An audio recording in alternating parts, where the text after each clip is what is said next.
Guys, this is Piya and welcome to Piya's dictionary. আজ আমি আর আমার পার্টনার মিলে রেডি হয়ে যাচ্ছি সিটি সেন্টার মলে শপিং করার জন্য। অটোতে করে পৌঁছেই ফার্স্টে চলে গেলাম ম্যাক্সের ট্রেন্ডসে খুব ভালো ভালো কালেকশান এসছে। আর ট্রেন্ডসে তো buy one get one free অফারে চলছিল। আর এখান থেকে কয়েকটা ড্রেস নিয়ে চলে গেলাম ট্রায়াল রুমে ট্রায়াল দিতে। আর ট্রেন্ডস থেকেই আমি দুটো শার্ট নিয়েছি buy one get one free অফারে। আর আমার যে পার্টনার ছিল দুটো কুর্তি নিয়েছে। দেন স্মার্ট বাজারে এসে কিউট কিউট স্কাঞ্চিসগুলো দেখছিলাম। তারপর একটু ঘোরাঘুরি করার পরে এই জায়গাটা এসে একটাই কথা আমার মাথায় আসছিলো, একটা যদি আমার বয়ফ্রেন্ড থাকতো তাহলে অ্যাটলিস্ট টেডি ডেতে আমাকে একটা টেডি গিফট করতো। কী আর করা যাবে, দুর্ভাগ্য।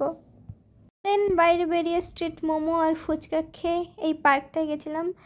ফটো তোলার কোনো ইন্টেনশান ছিল না, আমাদের ইন্টেনশান ছিল যারা প্রেম করছিল তাদেরকে একটু ডিস্টার্ব করা। কী আর করবো, জীবনে তো প্রেম করতে পারলাম না, যারা প্রেম করলো তাদেরকে একটু ডিস্টার্বই না হয় করলাম।